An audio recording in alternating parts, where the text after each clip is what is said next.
ತರಳ ಹಾಳೆಯಲ್ಲಿ ಉತ್ತರದ ಬದಲು ಬೆಂಕಿ ಕಾಣಿಸ್ತಿದೆ. ಇದ್ರ ಅರ್ಥ ಏನಿರ್ಬೋದು?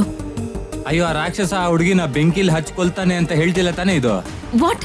Shut up Nutan.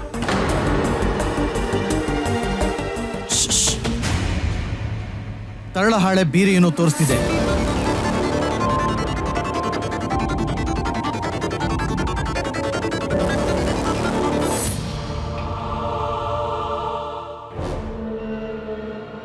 ಅಲ್ಲಿ ನೋಡಿ.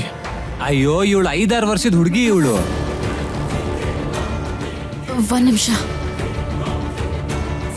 ಅಲ್ಲ, ಏನ್ ಹುಡುಕ್ತಿದ್ಯಾ? ಏನಾಯ್ತು ಸಾನ್ವಿ?